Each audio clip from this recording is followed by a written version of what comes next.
হ্যাঁ বল। মধু ভাই, রেখা আর ওসি ইমারত মিলে আমাকে ধোকা দিয়েছে, বেইমানি করেছে আমার সঙ্গে। কি বলছিস তুই? রেখা বেইমানি করেছে? হ্যাঁ মধু ভাই, শোনো, পাশার হাত থেকে কাজলকে বাঁচাতে হলে কিছুদিন আমাকে গা ঢাকা দিয়ে থাকতে হবে। তুই এখন কই? জানি না, আর কোথায় যাব তাও জানি না। তোমাকে পরে ফোন করে সব জানাবো। তোমরা সাবধানে থেকো। আমি রাখি, খুদা হাফেজ।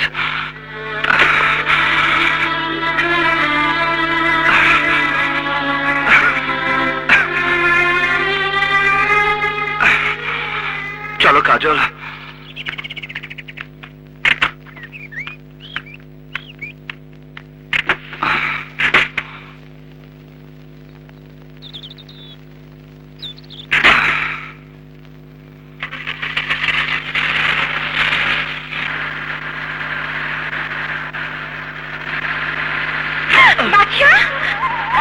তোমার গাড়িতে অনেক চোর।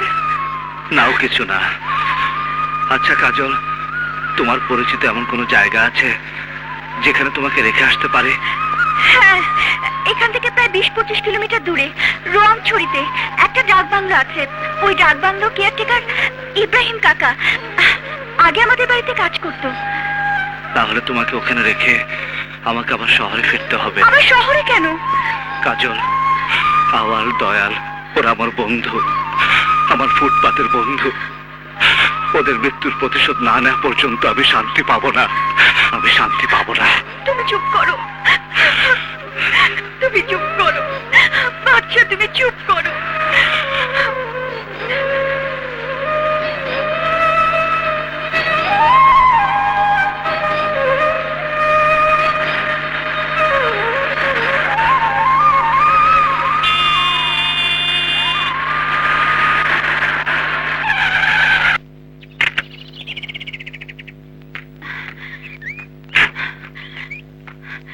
বাচ্চা, তুমি নামবে না?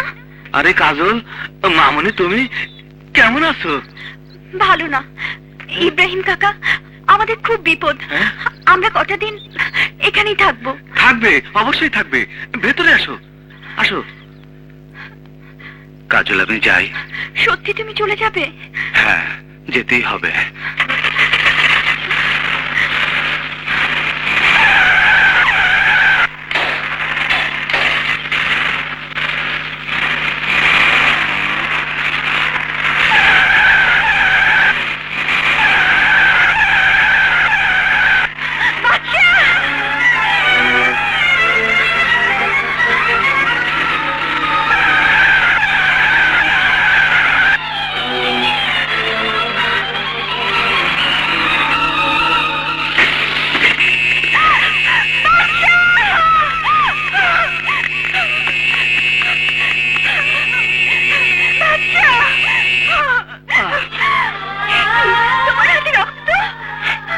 রক্ত আমার পিঠে গুলি লেগেছে। আগে বলনি কেন? কাকা, তাড়াতাড়ি একজন ডাক্তারের কাছে নিয়ে চলো। না, আমি ডাক্তারের কাছে যাব না। ডাক্তার পুলিশকে খবর দেবে, পুলিশ পাশাকে খবর দেবে। আমি ডাক্তারের কাছে যাব না, আমি ডাক্তারের কাছে যাব না। আমি যাব না। ঘাবড়াবে না মা, সব ঠিক হয়ে যাবে। আল্লাহর উপর ভরসা রাখো। ওকে ধরো, নিয়ে চলো। ইব্রাহিম মিয়া, এখন তো বলতে পারো রুগীকে, তার কি হয়েছে? গুলি লেগেছে। হ্যাঁ, গুলি লেগেছে? গুলি খাওয়া রুগীর আমি কি করব? আমি কবিরাজ, ছোটখাটো রোগের চিকিৎসা করি। এত বড় কাজ আমি পারবো না বাবা। আরে কবিরাজ, আগে রুগীর একবার দেখো। আসো।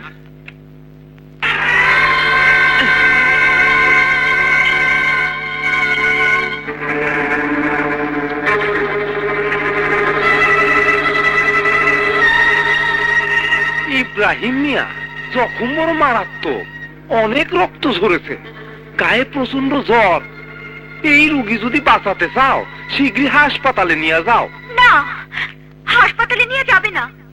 হাসপাতালে না নিলে রোগীকে বাঁচানো যাবে না। হাসপাতালে নিয়ে গেলে জানাজানি হবে।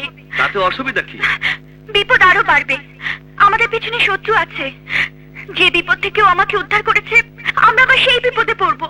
তাই বলছি, দয়া করে যা করার এখানেই করুন। Please please uncle.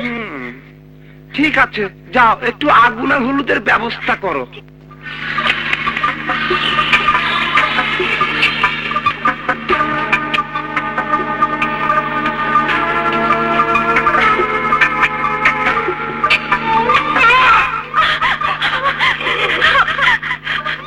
একটু সহ্য করো।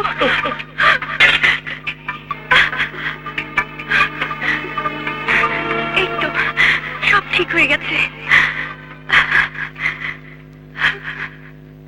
মাখনের সাথে হলদি মিশিয়ে জখমের মধ্যে লাগিয়ে দিও, আর যখন জ্ঞান আসবে তখন দুধের সাথে হলদি মিশিয়ে খাইয়ে দিও। বাকি উপরওয়ালার ইচ্ছা। চলো তোমার আগায় দিয়ে আসি। চলো।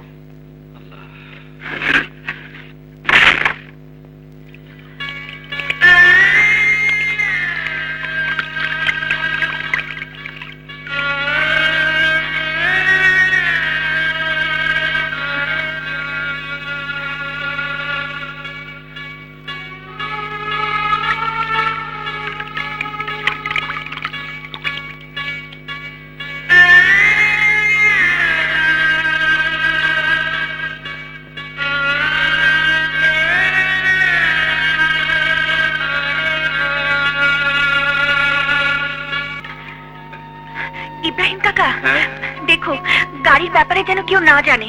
আচ্ছা, তুমি কোনো চিন্তা করো না মামুনি।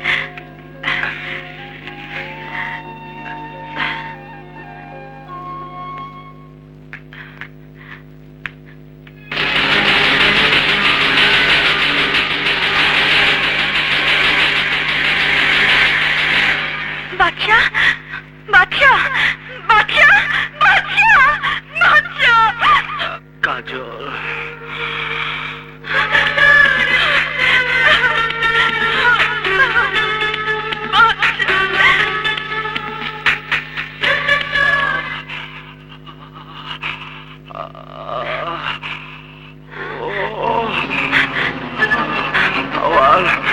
দয়াল মান্নান, আমি তোদের মৃত্যুর প্রতিশোধ দেব। আমাকে ছেড়ে দাও, আমাকে ছেড়ে দাও। আমি মৃত্যুর প্রতিশোধ দেব। আমি